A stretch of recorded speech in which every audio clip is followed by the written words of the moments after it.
Everyone. Welcome to the Quantum Healthy Podcast. Today, we have two very special guests, Daniel White and Jeff Gibson. Now, Daniel is a researcher that we're going to be chatting with, and he's going to share his story. And Daniel and Jeff know each other, and Jeff is a citizen scientist and IT specialist in healthcare, and he's going to share his story as well. And we're also going to be chatting today, and I think it's for the first time, the Circadian Rhythm Disruption Challenge, the CRD Challenge. So very excited to chat with you both today. And yeah, Daniel, why don't you start us off sharing a little bit about you and your story? Yeah, sure. Andia, thank you so much for the introductions. And Laura as well, thank you for having us on the podcast. This is the first time that Jeff and I have had the opportunity to talk about the things that we're super passionate about together on a podcast. So we're super excited to be here and sharing what we love. With regards to myself, I mean, I'll give you the TLDR. I've just turned 31. 31 now, I say. 30 was the last time I did a podcast last week. And I've had a bit of a tumultuous ride, I suppose, throughout the last 15 years of my life as it comes to my health journey. So as a youth, as a teenager, I was extremely addicted to video gaming. And this was at a time at which, kids didn't have smartphones. There was no, iPhones and tablets and MacBooks and all these sorts of things. So I was, an original kid gamer back at the age of 13, 14, 15. And I unfortunately kind of lost my life to like severe circadian rhythm disruption. So I often say to people, I was the poster child for what not to do if you want to be a healthy, happy, physically and mentally healthy teenager. So in my youth, I kind of was attending a school where there's a little bit of bullying going on, and very quickly, a little bit of a nighttime habit of playing some video games and escaping from the world became a full-time endeavor, with later and later nights more and more impact on my family life, my school life, my engagement in the world. There was many periods of time throughout my adolescent life where I was extremely anxious, depressed, at points even suicidal as a result of, literally a detrimental light environment, my electromagnetic environment, spending so much time on technology, so much time disconnected from community, from nature, and from all of the things that we're now so passionate about teaching people. So I kind of fast forward 15, 16 years, I undertook degrees in psychology. Initially, I laugh a lot and say it taught me a lot about how not to treat people. I don't know if anybody here has ever studied psychology before, but there's a lot of theories going on, a lot of competing theories, and quite often, those theories are more interested in pharmacotherapy or drug therapy or coaching and talk therapy, which all have their place. We know that evidently. However, things like circadian rhythms and nutrition and mindfulness and well-being and our interconnectivity with nature, all these sorts of things were never discussed when I was a student. And so I went on a bit of a rocky road, first of all, eating less and moving more, counting all my calories, developing probably OCD and neuroses around food as a result of that. Orthorexia, right? Very, very orthorexic in a lot of my behaviors as an early adult. And then discovering functional medicine. So really becoming obsessed with the idea that food is medicine, in the early days of the paleo movement and the keto movement. And those things, helped me to a degree. I lost a lot of weight, my mental health improved in many ways. But it wasn't really until I stumbled across, Dr. Jack Kruse's work probably 6 or 7 years ago now, through a great friend called Nathan Walls, and really discovered about, the powerful science of basically quantum medicine and circadian rhythmicity, and started to make, simple gradual changes that over a number of years led to a complete resolution of almost all of my symptoms, from allergies to eczema to digestive concerns, to skin problems, psoriasis, eczema, the whole gamut really that I experienced, and allergies especially. And then I kind of started about 5 or 6 years ago, after my degrees in nutrition and functional medicine. I was working in the community in a very small island where I live in the United Kingdom called Guernsey. And it's about 45 square miles, this island. About 60,000 people live here. And it's particularly unique because I know where the Minister of Education lives. I know where the head of the government lives. I can go and knock on his door. I could probably, take him out for a coffee in the next couple of weeks and discuss pressing issues that we face. And so it's quite a unique opportunity. And through that opportunity, long story short, I was able to discover the fact that, my greatest gift to the world, or to give back to the world, is my story, my personal story, and my understanding of how children all across the globe now are suffering terribly at the hands of circadian rhythm disruption. And back in the days when I was addicted to video gaming, it was just me. I was the only child I knew that spent so much time in front of a screen, so much time on technology. And now it's, quite frankly, billions of children around the world are suffering, as a result of the ever-emerging technology that we're faced with in this day and age. So about 5 or 6 years ago, I registered a charity called the Sleep Better, Live Better Foundation. And after one night where, very serendipitously, I had a dream that we had done these research projects in schools, and we delivered simple circadian-based interventions, things like blue light blocking glasses and education to kids. And we'd basically transformed a generation in terms of, the influence that this has had. And that kind of got me thinking, if I had been a teenager back then and you had offered me some of these simple low-hanging fruit in terms of ways that I could have improved my environment, what a difference that might have made, how much pain, how much suffering I may not have experienced as a result of that. And so after waking up from that dream about 5 years ago, I've pretty much been working every day since. We did a research project that we might circle back around and talk about at some point in Guernsey, where we equipped a couple of hundred students with circadian health education and blue light blocking glasses, and we looked at some of the differences amongst groups, some that we gave glasses to, some that we didn't, some that were a control group, and we were basically able to prove statistically that these interventions have a phenomenal impact on children's health, happiness, their sleep especially. And then very fortunately, kind of moving forward with the charity work that we've been doing over the last 6 months, I was gifted by God or grace or the universe or whatever you want to call it, a friendship with a very special man on the call called Jeff. So maybe this is a good time for me to hand over or back to you guys so we can talk a little bit about Jeff's story. Oh, wow. I'll just jump in before we go to Jeff, because there's so much to your story. I want to make sure we get it out, Daniel. I'll just bring it close to home. I have two boys. They're in their mid-20s now, and so they're younger than you, but they've been through these journeys of the Fortnite and all the gaming and all the watching their friends as well, and how it impacted their school. And we've as parents, we've had our journeys, and it's profound that you've come to the other side of this. I think as a gamer, wonderful to see that. I think you're a light for parents, to see that you've come to the other side and seen the light, literally, of the sunshine and not all this blue light, and how much better it is for our kids. But just that's incredible. And this study that you did, can I just ask about this? It was a blue blocker study. What did they have to do? Did they have to every night they had to put blue blockers on after sunset? Was that what it was?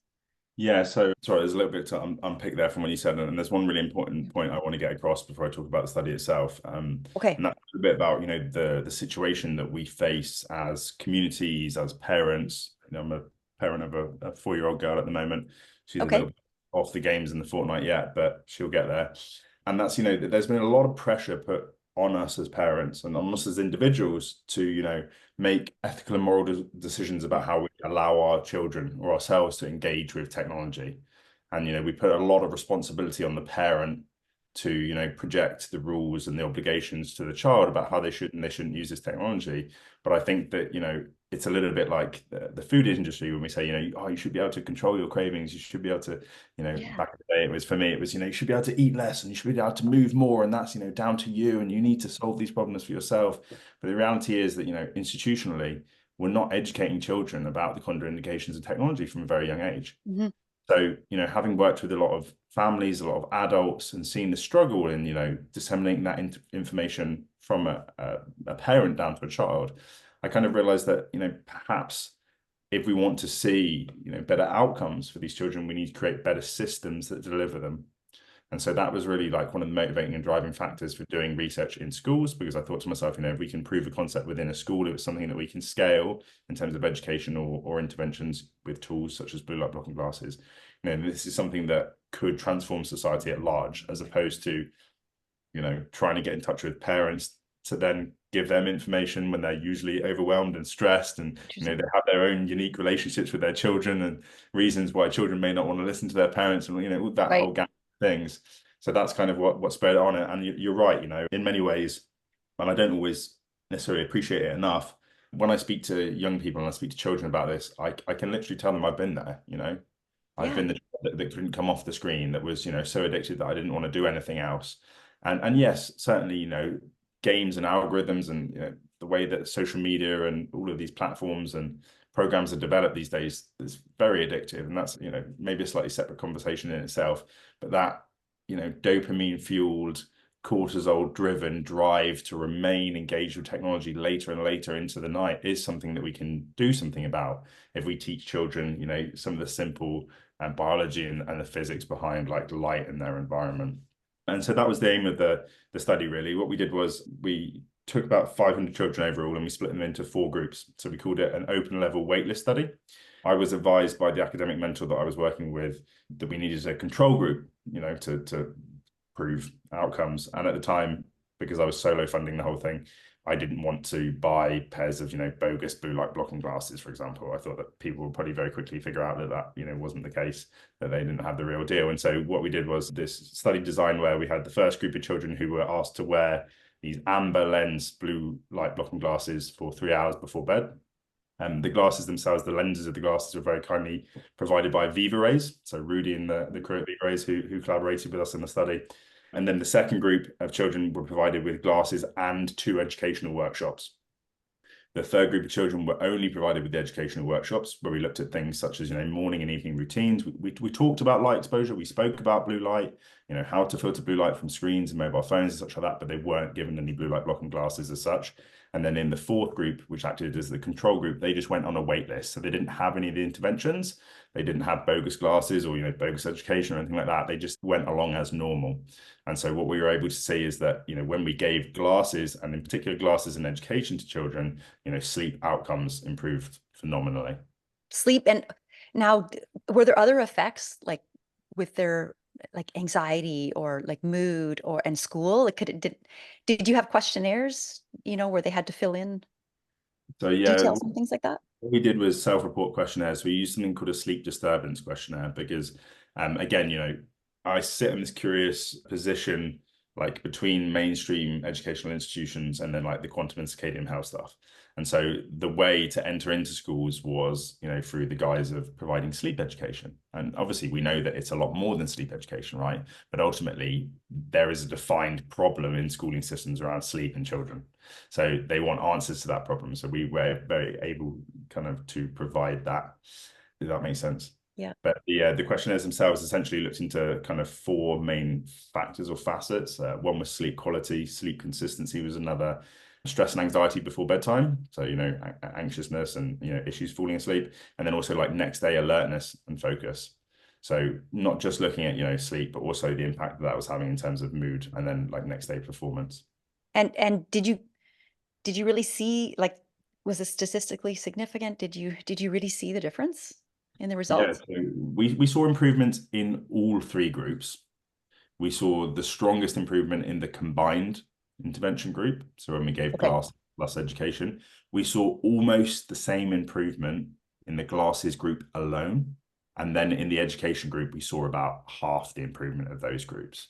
So it was really interesting to know that actually, you know, and this is something that you guys can probably attest to, you know, Jeff, I'm sure will tell you in his background story, is the fact that blue light blocking glasses in themselves present such a unique, low-hanging fruit, low-cost intervention. One of the simplest things that anybody can do to get a profound taste of what it means to have a healthier circadian rhythm.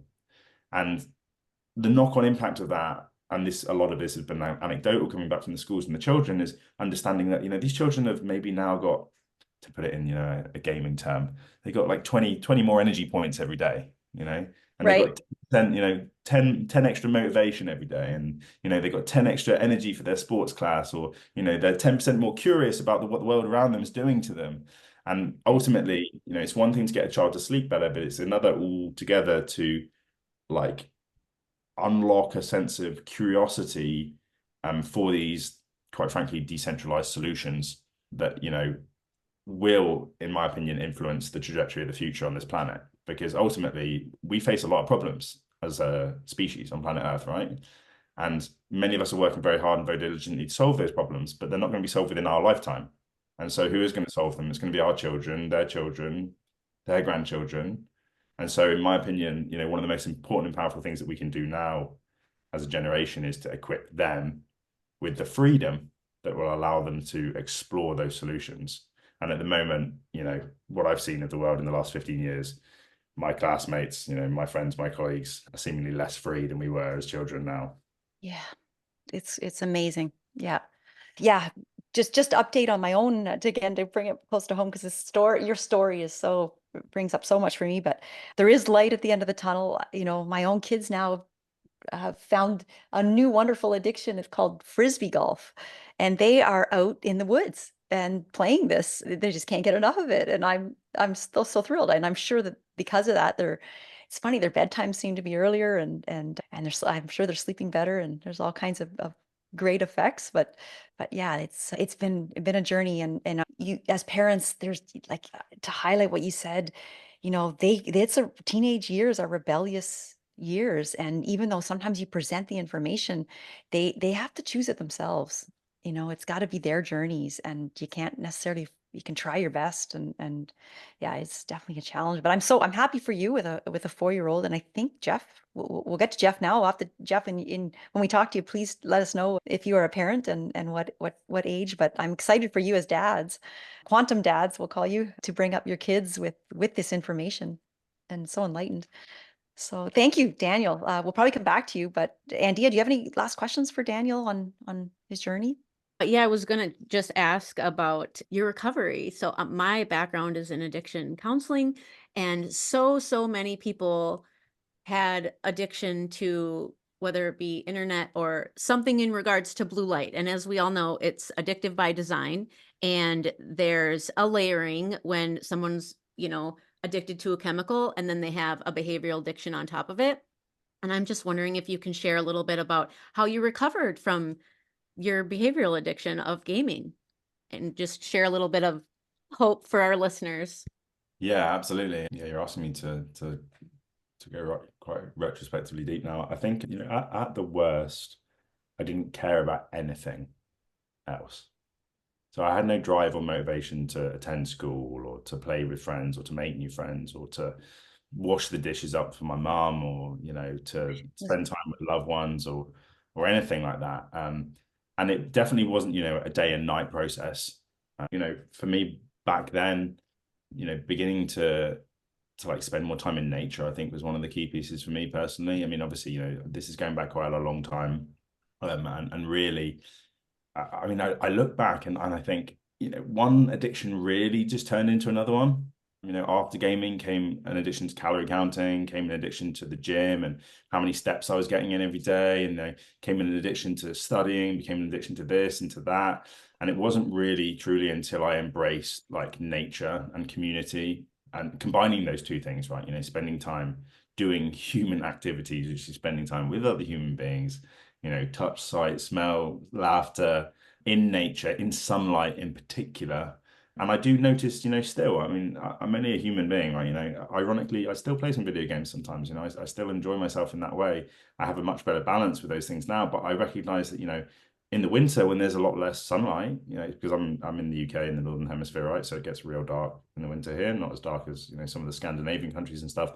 But, in those less vibrantly lit, less naturally lit environments, you can feel a greater pull towards wanting to use technology, for longer periods of time. And so I don't think it's, what I believe by that is, like, it's a malleable process for anybody. It's very difficult in the depth of an addiction to consider, like, your brain thinking about things differently, or being pulled towards other things. But I think it's a gradual, coming home to yourself and coming home to like what is natural for us.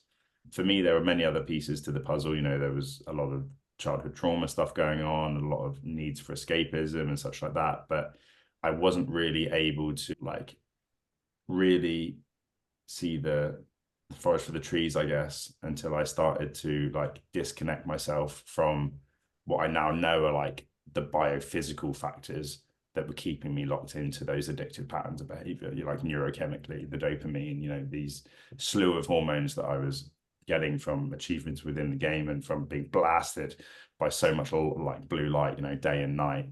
And it wasn't until I started to put myself back into a natural environment, I guess, I started to feel like a sense of pleasure. I mean, like, anhedonia is the term, isn't it? When you don't feel pleasure from the activities that you normally would as a human being. And I experienced that, very severely, even at the times where I kind of went cold turkey on the video gaming or whatever. it took for me to, start to get outside and experience life as a human again before I really felt like myself. Yeah, you're literally describing why we call it fighting a brain disease with your brain, friend. And you did it. So I'm also in recovery, and yeah, just I really appreciate you sharing, even though I asked you to go way back. Thank you for sharing that. All right. So Jeff, hello. Why don't you share a little bit about you? Yeah, thanks for having me. I've never told my story really before, so I'm just going to speak from the heart here. To answer your question, Laura, yes, I have a 3.5-year-old. He's going to be 4 in December.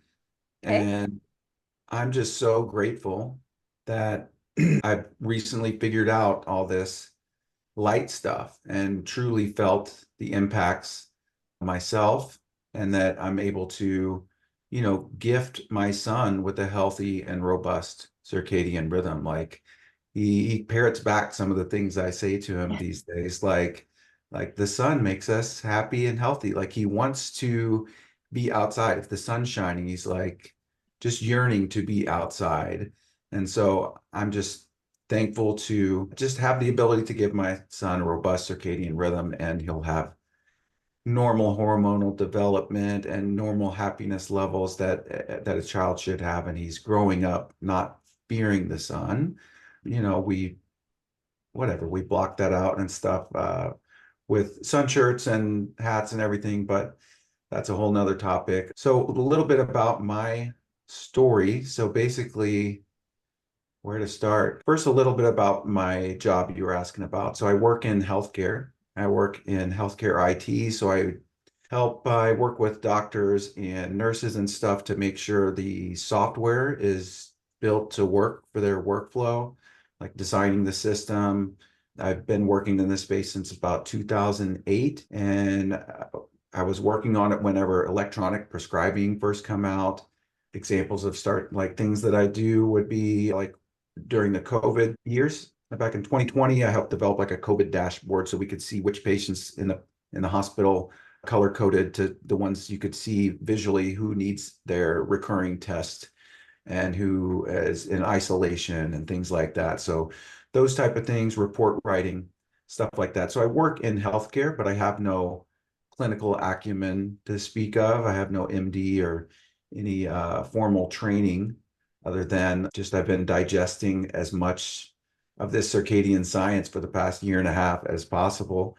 So journey with light, basically, for the past 20 years of my life, unbeknownst to me, I've been doing everything wrong from a circadian health aspect. Like you can't see it here, but this computer I'm on has 2 extra monitors, and this other computer has an extra monitor, and this computer has an extra monitor. I would, for some reason, think it was cool to have all my monitors on every single night at full factory settings, just like I'd have a tennis highlights up on one screen, and I had all my screens on, just getting blasted with just absorbing all that melatonin suppressing energy night after night.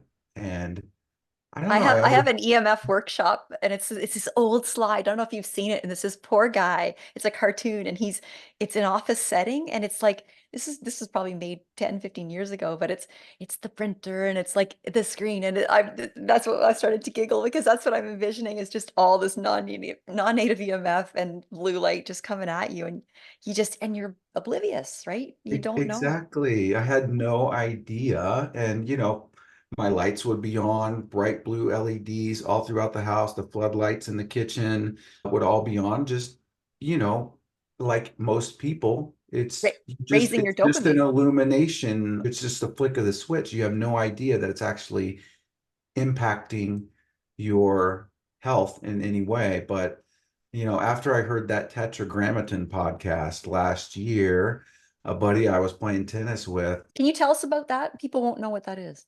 Oh yeah, of course. So the Tetragrammaton podcast with Cruz and Huberman, you're all familiar with it. It was, I think, 6.5 hour long podcast. And I Who, listened to who's it. the host? Oh yeah. So Rick Rubin is the host of that. And then there was, yeah, Andrew Huberman and Jack Cruz. I'd never heard of Jack Cruz before, right? And I'd never heard of any of this light stuff. And the gist of that 6.5 hours was that the majority of chronic diseases, Neolithic diseases that humanity is facing today are caused by a disrupted circadian rhythm today. And it's completely not recognized by most centralized doctors. More and more doctors are waking up to this realization and prescribing their patients to get outside for 30 minutes in the morning and wear blue blockers at night and all these things. But right now, we're in this weird time in history where, like, we know the people that study circadian biology know that this is a real problem, but 99% of doctors just are in complete oblivion to this basic fact of human health. And that leads us to the question, like, how can we wake more people up to this realization? So continuing on with my story, like, once I heard that podcast, my head freaking exploded, I think. And it's been exploded ever since. Like, it changed my outlook. Like, sometimes when you hear something that just explains everything, it just hits you like a ton of bricks, or like Kelly Bento says, like a fountain of truth. It just hits you and washes over you. And even though it explained everything, I was still like, I don't know, this seems weird. Like, but luckily I had this friend, shout out to Tyler Hansen, my tennis buddy, that recommended this podcast to me. He said, he explained it, because that podcast didn't tell you the XYZ. It didn't tell you, here's the formula: outside in the morning for 30 minutes because X, Y, and Z, block blue light at night. It didn't tell you any of those things. So he gave me the formula. He said, long story short, I told myself, for the next 30 days, I'm going to commit getting outside for 20 minutes in the morning and then wearing these silly looking blue blockers at night. Like, I was still so skeptical, like, this isn't going to do anything.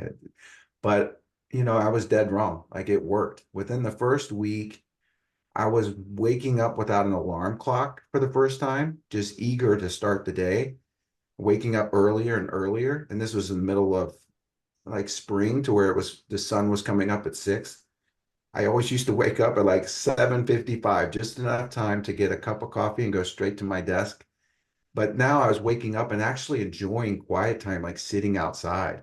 I told you that I committed to 20 minutes. Well, within that first week, I was like, I feel so good sitting out in the sunlight in the morning.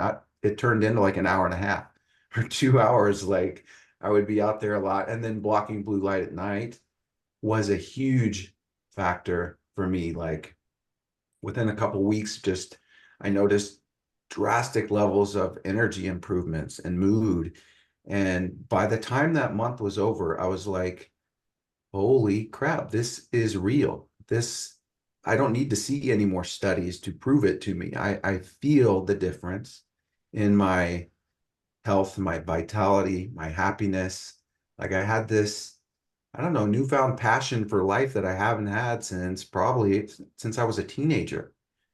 Because, retrospectively, I was living in a completely circadian disrupted way of life for the past 20 years.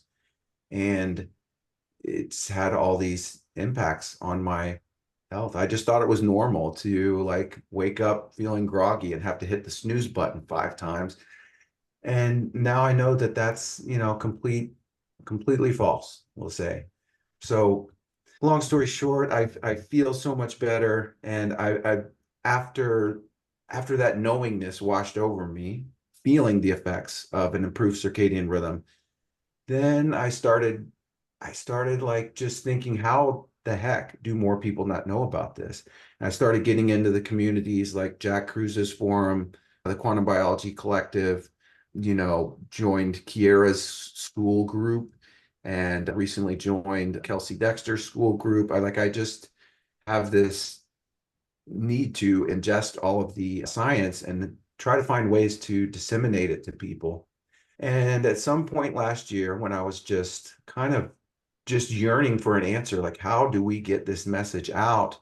As I was laying in bed one night, an idea came to me like a bolt of lightning, kind of, for some type of awareness campaign, like the CRD Challenge for Circadian Rhythm Disruption. There was like this whole just knowingness that somehow we got to do something similar to the ALS Ice Bucket Challenge. You know, that thing did a great job of raising awareness for one disease, which nobody was aware of. I wasn't when I heard about that thing. And that awareness campaign raised $115 million for a disease which affects 9 people out of 100,000. And arguably, the awareness campaign for circadian rhythm disruption is maybe more important because 100% of humans are affected and are susceptible to circadian rhythm disruption, and they're living with CRD symptoms that they're not even aware of. And so there's nothing more important than this. And I was a little bit overwhelmed because I'm working my jobs, I have my family life at home. How am I ever going to make this work? And then the universe put me in touch with my boy, Daniel White, through the QBC. I just messaged him on one of their group calls, and we had a chat, and I pitched this idea to him, and he was like, oh my God, this is a great idea. Like, I hope that we can make this happen. So we've been talking like pretty much every day since on WhatsApp, and we have partnered up with a ton of people that are pretty much everybody we've talked to has been like, oh yes, like, let's do this. What can we do to help? Like, everybody, it's almost like an obligation. Anyone who has experienced the improvements of an improved circadian rhythm they have this obligation to spread the word and try to convince other people around them to feel these improvements by doing these simple things. But it's such a hard thing. As you guys know, you try to talk people into wearing these blue blockers at night, and you might as well be asking them to wear a tinfoil hat. It's a little bit weird. It seems strange to put orange glasses on your face at night, but we're gonna get there. I bought a bunch of these silly blue blocking glasses that Kelly Bento recommended to me. These are like $2 a piece. I bought like a case of these Pyrex glasses. They're just orange safety glasses, but I spectrometer tested them, and they block like 95% of the blue light. I keep, 5 or 10 of these in my car. I keep some in my work bag. I keep some in my tennis bag. Anybody who will listen, I hand them out, and I say, just try these for 3 weeks. If you don't feel any difference after wearing these each night for 3 weeks, I'll give you $100.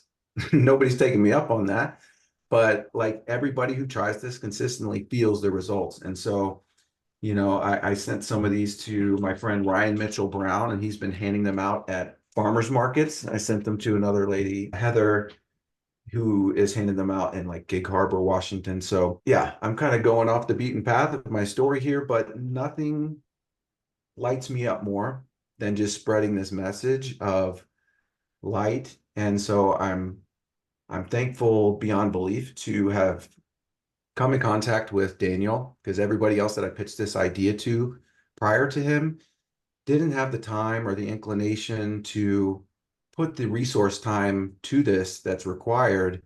And luckily, Daniel was in a position where, this was already his life's mission to spread this awareness. And so we make a great team, and we've become fast friends. And yeah, we can get into like the CRD challenge a little bit more and kind of what that looks like. But, that's kind of my story. Yeah. Is there any other questions you guys have for me? I have a couple things. First, just to say how much Andy and I probably resonate with this union. Like, it's tough to do this all alone, and to have the synergy of the ideas and different expertises, to come together, you're just going to create so much more. And so excited for you guys for that. I want to go back to Jeff. One thing, you sent us a little package with, a PDF package to get prepared for today. And there was a picture of you in the inset, and you do not look like the same person. There's like 2 different people. I had to look at it and go, is that actually him? Can you tell us about, was there a weight issue that you haven't mentioned? Yeah, I mean, I wouldn't say that at any point in my life prior to now, if you had asked me prior to any of this knowledge of circadian health or taking those steps, if you had asked me if I felt unhealthy or unhappy or anxious or any of that, I would have said, no, I'm fine. But, happiness and health is all relative. Like, I just thought, like I said, it was normal to feel a little bit dull, and especially in the winter, just not wanting to get out of bed, those type of things. But I never knew that circadian rhythm had anything to do with it. I wasn't correlating my lifestyle with any of this. I thought it was the new normal. Once you get past the age of 30, 35, 40, that you're just supposed to feel that way. That's just how how being a human works. But that's completely false. I'm 43 years old now, and I feel better than I did when I was probably 20 years old, by the time I was like living in circadian disruption and addicted to my computers and everything like that.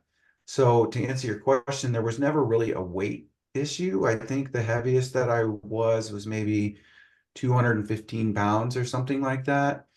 And that was when I was like working out frequently, like at least 2 or 3 days a week at the gym, playing tennis and stuff like that. But now I feel like I've been able to maintain my like ideal body weight by I don't even really work out. I don't go to a blue lit gym anymore at all. Like, I'll do, push-ups after I get out of the cold plunge a few days a week, and, just stretching out and things like that. But I don't go to the gym any longer. And, now I'm about, I think 175 or something like that, not working out, just like sitting in the sun and spending more time outside and blocking blue light at night religiously. Yeah, one of the things that I noticed at first, I kept all my screen settings the same, and I just wore blue blockers. I still kept my lights on, but I wore blue blockers, and that made a huge difference. And then I realized, oh, wait, if I change my light environment in my home to use like amber bulbs instead of the overhead lights just at night, I don't need to block blue because there's no blue to block. So on my screens, if I use F-Lux on my screens and make it like 1200K, really deep red, I spectrometer tested. I don't need to actually wear blue blockers when using that software anymore. So you start learning more and more as you go. But the biggest and cheapest health hack known to humanity right now that everybody can do is $2. $2 away. You wear those things for a month and it will change your life. That's kind of where we're going with this CRD challenge. If this happened overnight, everybody would know about it, right? But it's one of those things that takes consistency.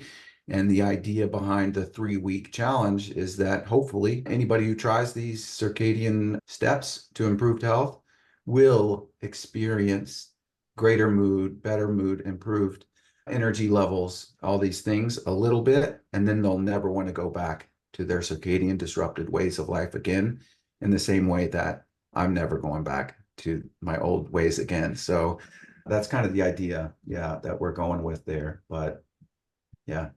And Dia, do you have any last questions for Jeff before we get into the details of the challenge? Yes, and so does Daniel. So you brought me to tears when you said that statistic, and when I read it, also because of the information that you had sent us, it gave me completely goosebumps. This is why I am advocating in the recovery community. There, in the last 6 years, it went from 23 million people with a diagnosed substance use disorder to 46 million, and I argue light is a part of that problem. How did we go to over double in a 6-year period? I'm sure COVID has partly to do with it, but because blue light is addictive, we all know that you put addiction on top of any medical situation, it makes it worse. So the fact that you are literally handing these freaking things out, we got to put the link in the show notes for people to get these $2 blue blockers that you tested. Thank you. I did not know that there was a pair that cheap, because I want to be handing them out as well.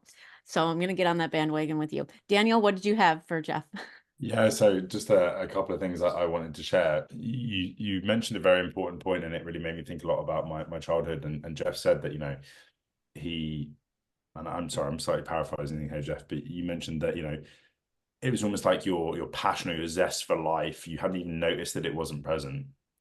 And I was talking to Sarah Pugh, who's another researcher and podcast the other day, and I was saying how, circadian rhythm disruption for me in my adolescent years, it stole my youth.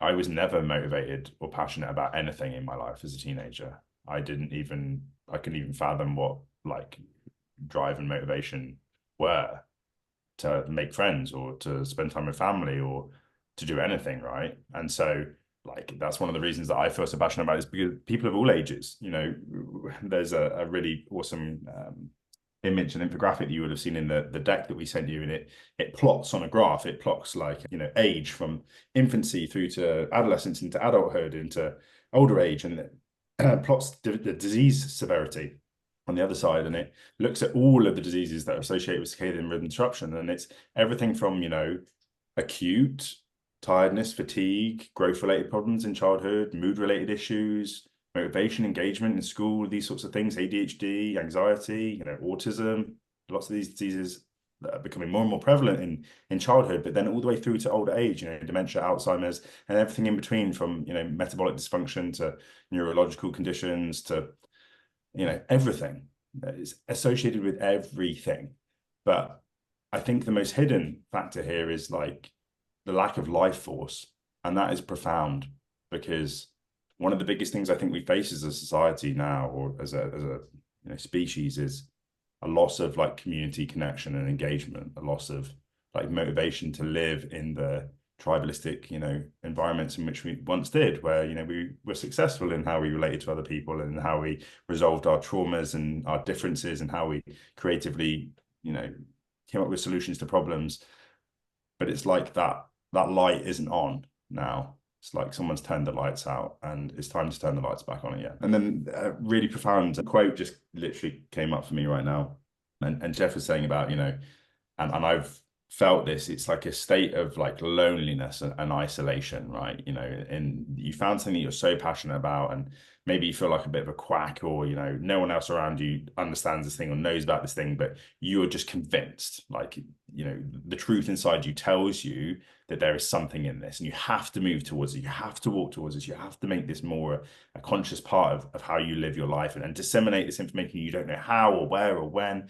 And there's this Carl Jung quote, and it reads as this. It says, "No matter how isolated you are and how lonely you feel, if you do your work truly and conscientiously, unknown friends will come and seek you." And I feel very literally that is a testament to the last 5 or 6 years of my life, and in meeting Jeff.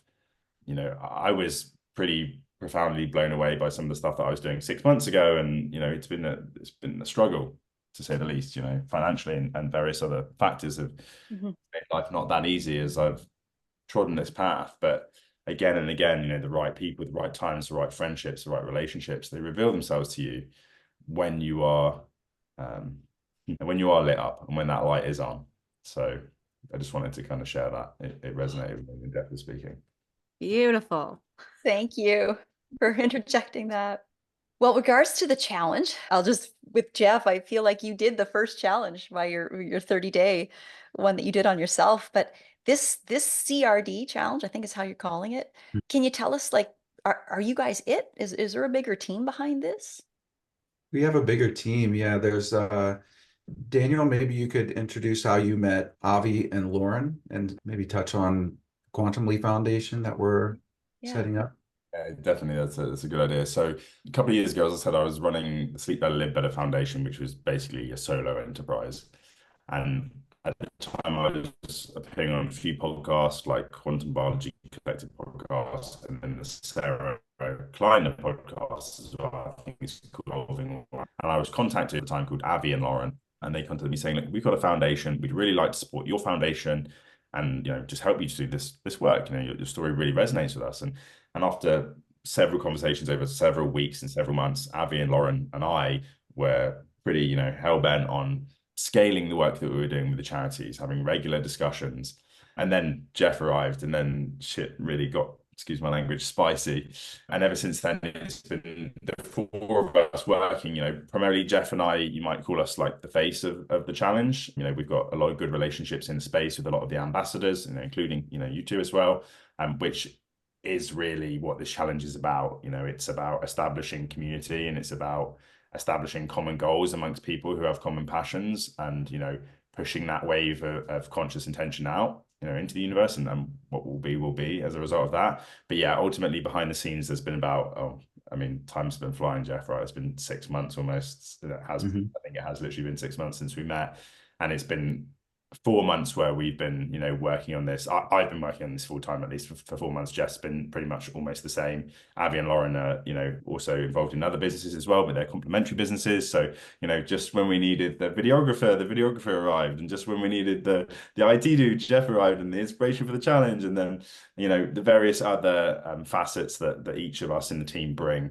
are such a beautiful synchronous, at the moment, opportunity for us to develop this. But, we have no doubt that this will grow further and further. And one of the things that, we're acutely aware of as we look towards launching the challenge is that as much as this thing is about providing awareness and, instilling like individual experiences and empowering individuals to like gradually simply adopt some of the things that have helped us to transform our lives, it's also about generating community, and it's about helping people to get behind a common vision with which we can change the world.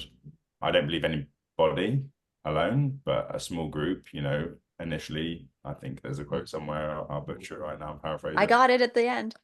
Yeah, fantastic, awesome. So we'll reveal that quote as we get to the end. But yeah, it's really about us turning the light on in more and more people, because the truth is, like, nobody can do this alone, and there's a long road ahead of us, but we got to start somewhere.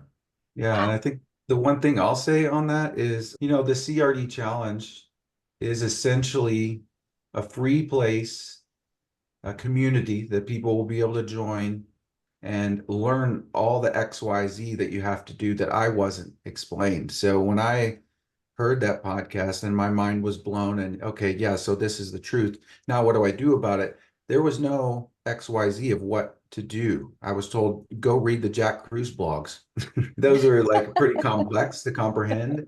And so like this community that we're building is the community that I wish that I would have had. Just an easy place that's free, that's not trying to sell me something, just a free place to go and learn all the science, have somebody break down the science so I don't have to go on PubMed for 20, 40 hours and just to get the basics understanding of this. So that's kind of what we're going for here, is just a welcoming place that people can just come and know they're not being sold something. There's no marketing involved. Like these 21-day challenges are nothing unique. I did my N of 1 test on myself, but there's so many other health coaches and influencers in this space that are doing 21-day rhythm resets. Like Sarah Kleiner does one, Jess. I've done one. It's a leptin. You've done them too. So it's like, it's nothing new. And the idea is there. It's a tried and true practice that this is going to work. Like people's chronic health conditions aren't going to reverse within 21 days, but they will start to feel more human again, because humans were evolved to live under the light dark cycles of sun and darkness at night. The full moon is only 0.1 lux, and we're shining 300 lux lights in our eyes and face at night. It's preposterous, it's crazy. But the whole thing, yeah, just to put a bow on this, like, you can tell people, you can show them a spreadsheet of 500 studies on why circadian rhythm is impactful to their life. But, as Dr. Jacob Lieberman told me when I spoke to him about this, is no one can know the true impact that light has on their life until they try it. They have to experience it. That's the only way that you can actually know. The science won't prove it to you. It's that intuition, that knowingness that comes with experience that we are trying to give people with this CRD challenge. That's what we're going for. Yeah. Oh, Jacob that was Lee, beautiful answer, Jeff. yeah, Thank Jacob Lieberman, for everybody, he's a famous author. Take Off Your Glasses and See, Light Medicine of the Future, and Luminous Life. Yeah, brilliant speaker. If you can catch Love him on his a books. podcast, he's amazing. We should get him on, by the way. There you Yeah. go. Yeah, everybody thinks that like Jack Cruz is the OG light guy, you know, because he's been preaching this stuff since about 2005. But, you know, Lieberman's book, Light Medicine of the Future, came out in 1990. Wow. And his buddy, Fritz Holwich, came out with his book in 1979 that was proving at that time that light affects our metabolism and all these, our hormone levels and things like that. Just a quick touch base on that. If nobody's heard of Fritz Holwich, great book, Ocular Perception of on Metabolism of Light in Humans and Animals, or something like that. I probably butchered the long title, but he did all these experiments where he removed the cloudy cataracts from people's eyes that they had developed to where they were completely blind and no light was entering their system through their eyes. And he tested out hundreds of patients on which he removed their cataracts. And what he found was he did before levels of their complete metabolites and their hormone levels, human growth hormone, all those things. And then he did it a month after they started allowing light in through their eyes once their clouded cataracts were removed. And he saw statistically significant differences in all the people's hormone levels, their, you know, bilirubin, everything normalized that was wrong just from getting natural light in their eyes and improving their circadian rhythm. So yeah, just thought I'd share that. Like, this is nothing new. It's just anytime a study comes out that is not pharmaceutical based, or there's no money to be made off of it, or it flies in the face of our way of living with, you know, abnormal lights shining in our lives, it's largely ignored. And it's sad. And it's been ignored for 50 plus years now. But yeah, the time is now to start raising awareness about all this, because our lights are getting bluer and bluer and more, you know, circadian disrupting to us. And now's the time to raise awareness. Jeff, an important note just to finish on that safety note is we had Dr. Valerie Giagrandi on, and she went through all the different eye conditions. So just to share what Fritz Holowitz did with the cataracts is he then didn't put in new lenses that blocked UV light, which is what we do today. And so we don't want everybody listening to this who's fighting their weight and all these metabolites to get their cataracts removed thinking that they're going to heal everything, because the way technology is today with putting in these UV blocking lenses, it is actually changing people's, you know, physiology and biology. So yeah, I just wanted to make sure we got that out to people, to don't rush out to take your cataracts out like he did. That's a good point. We love Valerie Giangrande. We got some interviews from her, and she's one of the ambassadors for this challenge as well. And yeah, we love her. And that's a good point. Yeah, if knows anybody that's getting, you know, cataracts, have them get the lenses that don't block the UV. Like, UV drives physiological processes and hormonal development and things like that in our body. We need UVA light. We need UVB. Yeah, the challenge is I don't think they exist. That in talking to her, that's Oh, they don't exist yet. Okay, well, that's so it's tough. Like, do you just get one done, maybe, you know, so at least you've got some UV coming in through the other eye. It's complex. It's challenge. There's a challenge out there for all the ophthalmologists to figure this one out. So yeah, okay. Question, so many questions from that, but one is, if you could describe the challenge, the CRD challenge, a little bit more, and with that, is this a one of? Is this planned to be just, we're going to all do this once, or is this something you see repeating, or do you even know that yet? I think it's going to be ongoing. Like, we probably do a launch on, I think at this point, nothing set in stone, but on the equinox of every year would be a good time to just kind of get people familiar with the patterns of the sun, which we're largely ignorant of in our indoor living ways. But yeah, I see this as an ongoing thing, because once the first wave of thousands of people start to try this, and we record their testimonials of this, and they share their stories of improved health with their family and friends, then their family and friends may want to try this out as well, and they can come and join. And start anytime they want. Yeah, no, and to speak to Jeff's point, yeah, so the plan is that we're launching the first CRD challenge on the 20th of October, Sunday the 20th of October, and we're building up to that crescendo point because we want to generate a community around it. But as you say, transformed people transform people. And so we're making the challenge an evergreen thing to begin with. So anybody can, come and join in at any later point. If you miss the mark on the 20th of October, it doesn't mean that you've missed the challenge necessarily. But there's so many opportunities for us to continually almost like make a holiday of raising awareness around this thing.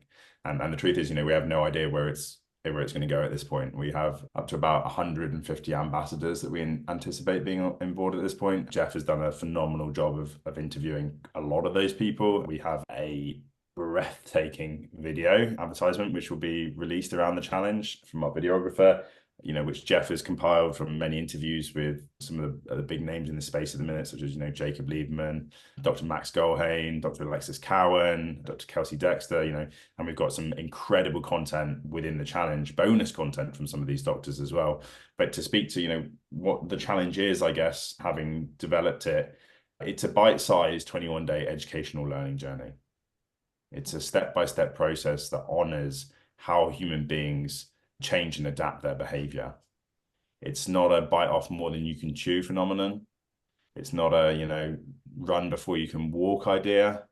It's very literally, a step-by-step journey that anybody could understand. The idea was, we speak every day to people who are interested and passionate about quantum biology and quantum health and circadian health and natural diets and natural ways of living and ancestral ways of living. But you could argue that that's like the 0.1%. And so when we came together, we said to ourselves, this needs to be something that can resonate with the 99 or the 99.9% of people that don't understand this, because within the space, there's so many people who do a fantastic job of educating and communicating these messages to people who know something about this. But there aren't a lot of people necessarily in the space who are making this so simple that almost anybody can be lit up by it. And so we've been really fortunate. We've been working with Nico Kennedy as well. She's been editing a lot of the content for the challenge. And the way that we've created the educational videos, and we've got audio versions and we've got transcripts, so we can, skin the cat in several different ways, depending on what people's learning style is.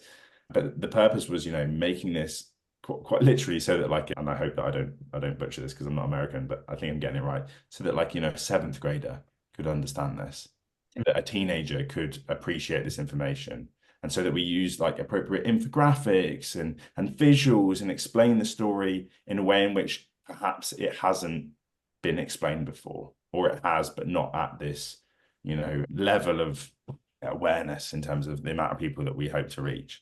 So really, yeah, it's as simple as that. We've embedded all the advice and information that we give in the challenge. There are free options for everything. There is nothing that we are charging for. There are some opportunities for us to recommend some quite simple, low-hanging fruit tools.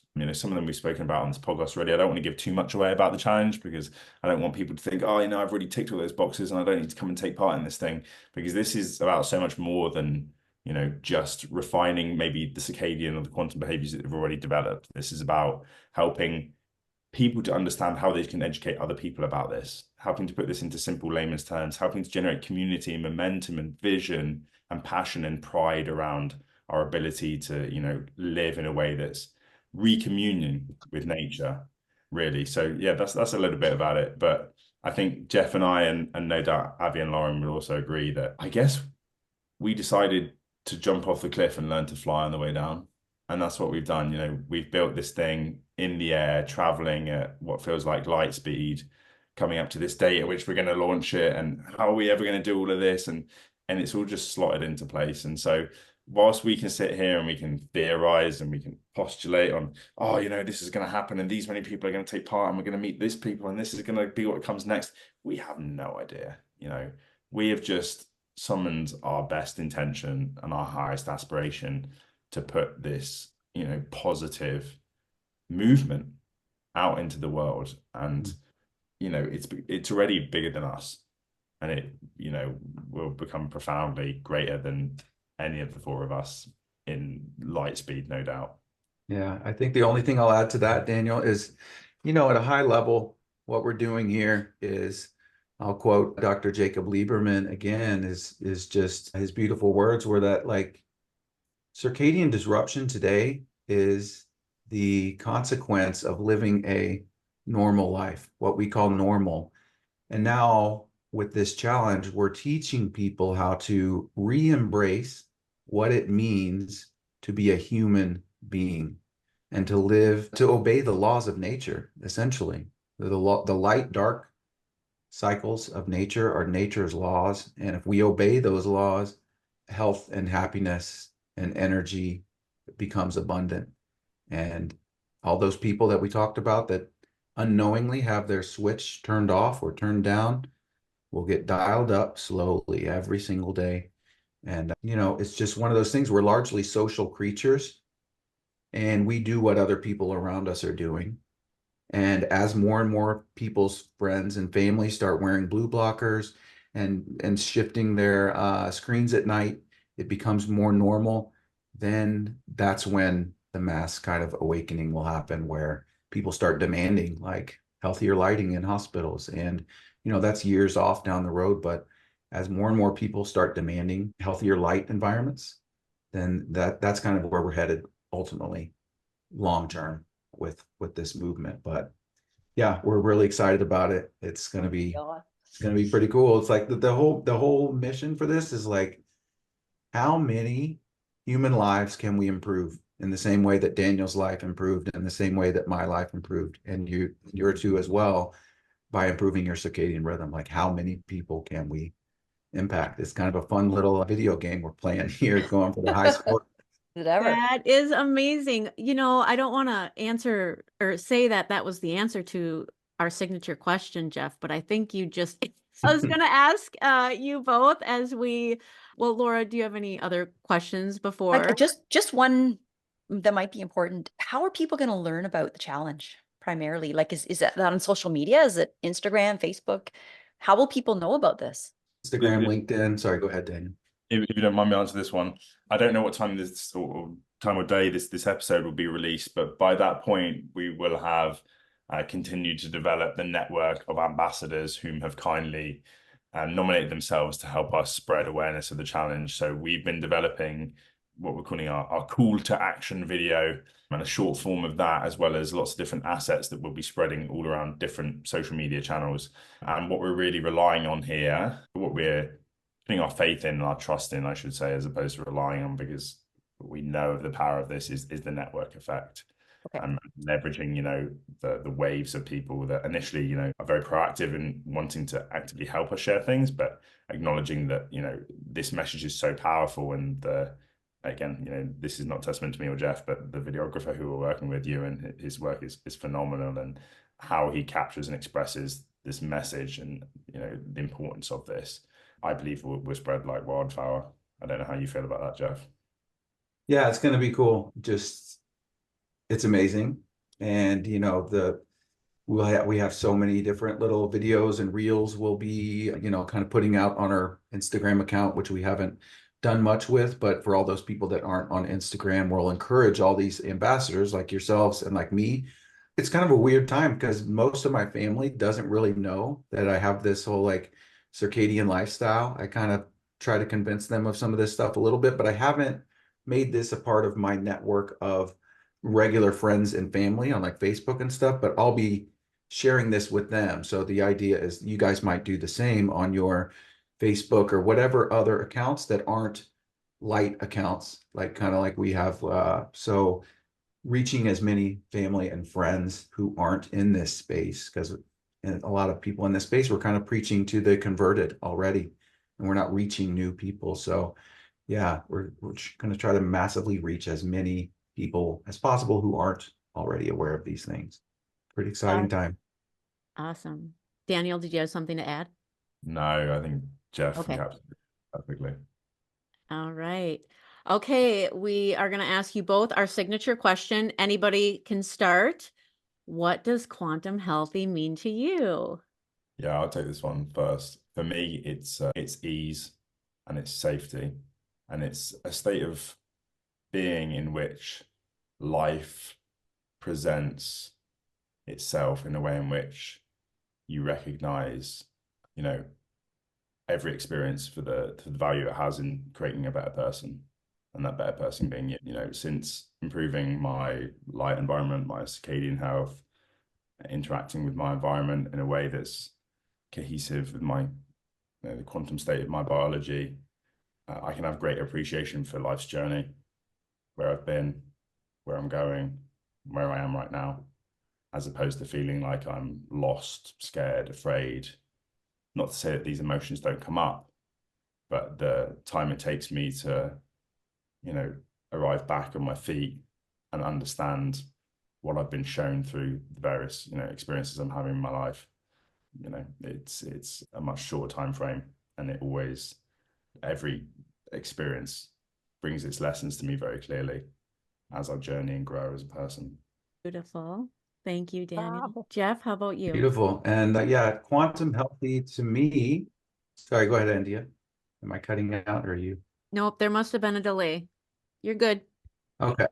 All right. So yeah, I think that's my internet. So it looks like it's getting a little bit better now. So anyway, quantum healthy to me basically means I think we lost him. Did we lose Jeff? Yeah, he'll come right back, I'm sure. Oh no, that's sad. I He know, was right? about to, and now he's got even more time to mull it over before he gets back, so it's going to be phenomenal. We could ask maybe Daniel, how do people reach you? Yeah, so in terms of how they reach out to us at the minute, so our Instagram account is the CRD Challenge. Okay. The website address is thecrdchallenge.com.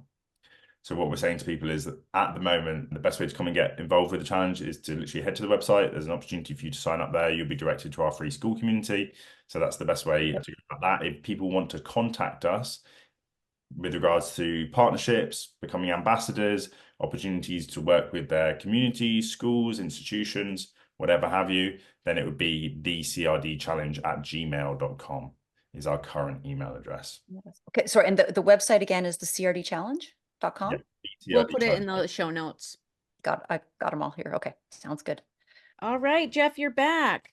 I'm back. My internet dropped out, but it's back. So yeah, that's a good question. Quantum healthy to me means essentially what all humans are going to know in 20 years is that we are quantum. We are energetic beings that are affected by the energetic environment around us. We're affected by light. Light drives our physiology, like 660 nanometer light reduces our blood glucose by 27%. Infrared light increases our charge of our water battery in our body. You know, UVA light through our eyes synthesizes hormones. Essentially, our entire physiology is driven by light. Quantum energy makes our bodily processes function, and most people aren't even aware of that. Light's just this flick of the switch on the wall. It's an illumination service that we utilize that we think doesn't affect us in any way. So yeah, quantum healthy means recognizing the fact that the first law of thermodynamics, that energy can't be destroyed, it only changes form. That law applies to every piece of matter in this universe. It applies to every organism, and it also applies to human beings. And somehow most people, doctors included, don't really recognize that fact of the universe, that quantum energy becomes energy in us, you know? And so, yeah, that's what kind of quantum healthy means to me. I didn't really realize any of this stuff before 2 years ago, but now that I've kind of figured it out, it's eye-opening, it's mind expanding. And yeah, that's what quantum healthy means to me. And hopefully it will mean something to a lot more people on this planet in coming years as this kind of awakening unfolds. It's a cool time to be alive, to know that we're like the early adopters in the light revolution, essentially. Like this is all going to be common knowledge in 20 years. It's just a matter of how can we fan the flames and make this brush fire go wild and, light people up. So we're going to get there. Well, that's a perfect segue into the quote. I know that I think that Laura and Daniel were alluding to. Once you see it, you can't unsee it, which Yes. is Rick Rubin, I believe. I didn't realize that was he who said that. I have another quote. I was going to put that one in, but you got it. I got a little thank you. I've been working, just typing a couple notes here and there. Thank you for the thank you, Laura. This is just something I've started recently, but oh boy, you guys. First of all, thank you for helping me smile. I don't know when you play this back, there were parts that I wanted to cry, but especially with Daniel's story, but most of this, I felt I had a smile on my face as you guys talked about this challenge. It was lighting me up. So just for both of you suffering through your personal challenges to get to now, Daniel, in particular, I have heard your podcast interview on the QBC. People go over and hear the whole story on that. He has like an hour to speak on it. So I recommend that. Just being a model for current gamers, people who have recovered or are in recovery from gaming addiction, and listening to that dream that you had. I mean, obviously the fact that you were dreaming is, a lot of gamers maybe don't even dream because their sleep isn't that deep, but the fact that you acted on it, just using your words from being the poster boy for what not to do and being so disconnected. And this word I'm going to now look up, anhedonia, I think I have it, just having no life force, no inspiration, no dopamine. And then to sum it up, this is where I wanted to cry when you said, to have your youth stolen. It's this, I can see how this drives you. And now to connecting with teens in your community through the study and now this venture. Thank you to Rick Rubin again for that quote, but also for that on Jeff's side to having his podcast, Tetragrammaton, and getting Jack Cruz on for 6 hours and waking up many people, but for you in particular, Jeff, for that fountain of truth and exploding your head. And to both of you, this is the quote. Margaret Mead, the iconic American cultural anthropologist, she had this belief. She said, "Never doubt that a small group of thoughtful, committed citizens can change the world. Indeed, it's the only thing that ever has." So to the two of you, just for caring so much to help so many, you're not just going to transform a generation, which I think Daniel's mission started out as, but you're going to affect multiple generations with this simple challenge that, like you say, anyone can get. They can act on it, and hopefully, like us, they're all going to be lit up about it and share it. Pray for that network effect. And and just to say good luck with jumping off that cliff and flying with this challenge. Thank you so much, Laura. Appreciate you having us on. Thank you both for coming on. Call to action for everyone. Go to the link in the show notes, the CRDchallenge.com, and sign up so you know when this is starting and get all of that information. And thank you all for listening. We'll see you next time. Ciao for now. Thank you so much for listening to the Quantum Healthy Podcast. We hope you found some value in this information. And if you feel inspired, please share it and leave us a 5-star review. This will help us reach so many more people. If you want to connect with Laura, you can find her at laurakistmanwellness.com and Endia at endiaray.com. Links are below in the show notes. Now, go find some sunlight and embrace your own quantum healthy.